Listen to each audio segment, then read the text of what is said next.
Neuroeducación, Francisco Mora. Capítulo 7. Una jirafa en el aula, curiosidad.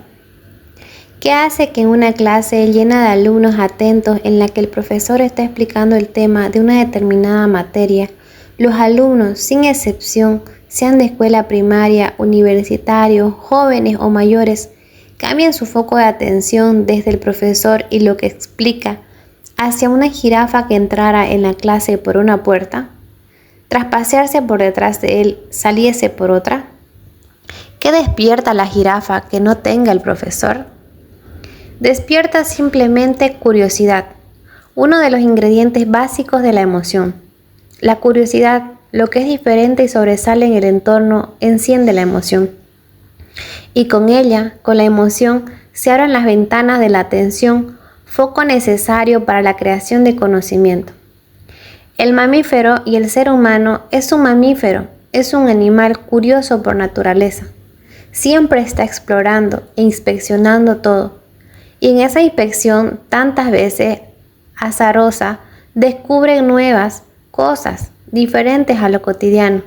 Bien sea al separar las ramas de un arbusto y descubrir a lo lejos un depredador o encontrar un nuevo árbol con frutas maduras. De hecho, la curiosidad ha sido definida como un deseo que lleva a conocer cosas nuevas.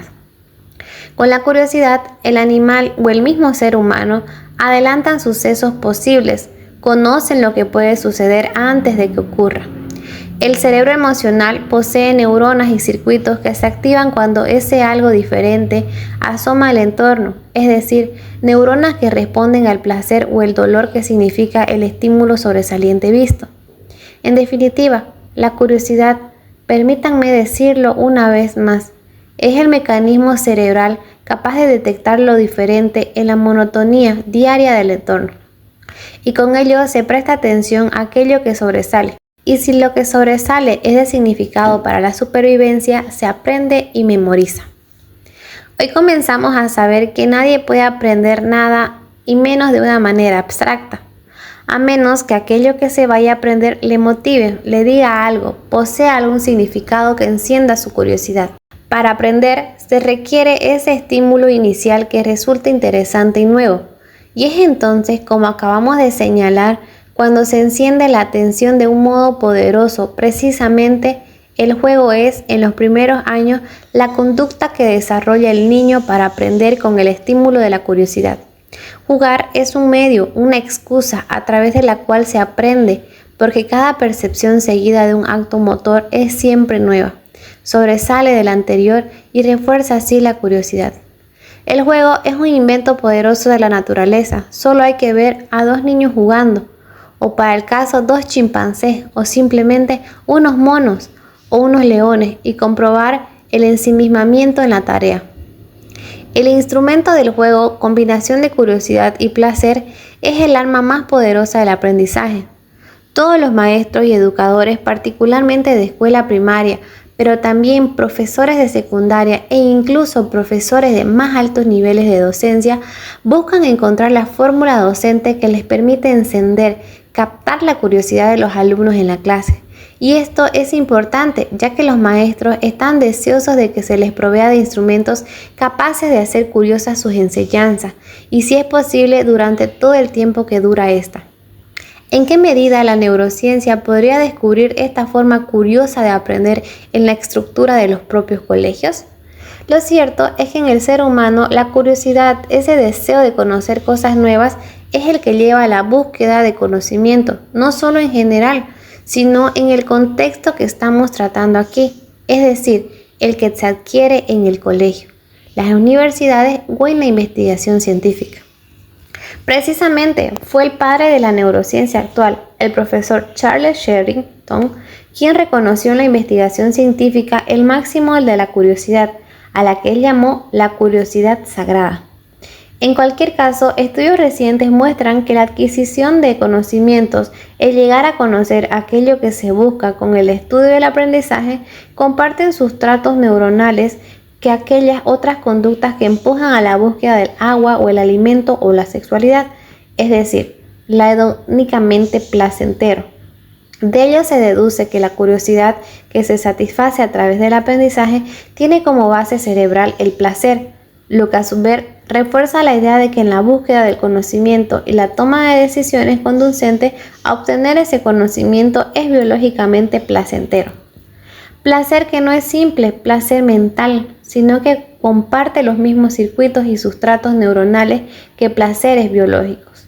Así pues, los circuitos cerebrales que se activan ante ciertos estímulos que encienden la curiosidad son aquellos que anticipan y adelantan la recompensa, o si se quiere el placer, y por tanto residen en el sistema límbico o emocional e incluyen estructuras como la corteza prefrontal, el núcleo accumbens, la amígdala, el hipocampo, el septum, la corteza entorrinal, el hipotálamo y otras áreas en el tronco del encéfalo, algunas de ellas mencionadas en el capítulo anterior a propósito de la emoción.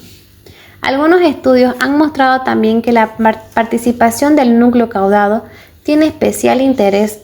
Un estudio utilizando resonancia magnética funcional en el que se ha visto que los individuos que muestran curiosidad ante estímulos o informaciones nuevas o relevantes activan al mismo tiempo que las áreas de las recompensas y el placer, los sustratos neuronales del aprendizaje, corteza prefrontal y la memoria explícita, hipocampo, lo que refuerza la idea del papel positivo de la curiosidad en los procesos de aprendizaje y memoria.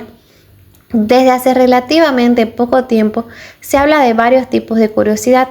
Por un lado, está la curiosidad perceptual diversificada, curiosidad básica que tienen los mamíferos en general y el ser humano en particular, que es aquella fuerza que lleva a salir del aburrimiento, el aislamiento y que se enciende en respuesta ante determinados estímulos interesantes, no específicos que sobresalen del entorno, y por otro la curiosidad epistémico específica, que refiere a aquella otra que lleva a la búsqueda específica de conocimiento, a saber o querer aclarar algo concreto que se estimula ante la incertidumbre o el conflicto racional o conceptual, y que se satisface cuando este conocimiento se alcanza o el conflicto se resuelve.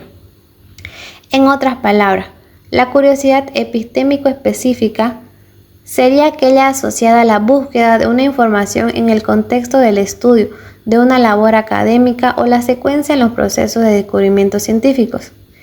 En estudios recientes se ha resaltado la importancia de fomentar en los primeros años de los niños en el colegio la curiosidad primitiva, primigenia, básica, que muestra expectación por lo nuevo y lo diferente, como un primer mecanismo útil que lleva a aprender y memorizar mejor, y también para seguir después y luego repercutir o enlazar con esa otra curiosidad más específica, la que refiere al estudio, al conocimiento abstracto. Como cualquier maestro sabe, no todos los niños son igual de curiosos. La curiosidad puede darse como rasgo espontáneo de la personalidad de algunos niños y tener grados diferentes, pero también es cierto que hay niños no especialmente curiosos. En los niños que son curiosos como rasgo personal se han detectado ciertos aspectos conductuales. Se dice que un niño manifiesta una curiosidad espontánea en la escuela primaria cuando 1. Reacciona de un modo positivo, con alerta a algo que a su alrededor resulta nuevo, extraño, incongruente o misterioso y hace que se mueva y oriente hacia ello para explorarlo o manipularlo. 2. Muestra una necesidad o un deseo de saber más acerca de sí mismo o de las cosas que le rodean. Explora espontáneamente, busca y humea a su alrededor en nueva busca de experiencias. 4. Persiste en la exploración y examina los estímulos que aparecen en el entorno para saber más sobre ellos.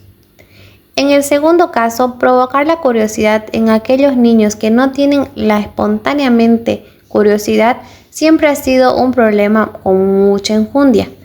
Se han propuesto algunas estrategias que ayudan a encender la curiosidad y que, utilizadas con matices diferentes, han sido empleadas por muchos docentes, desde la escuela primaria hasta la universidad.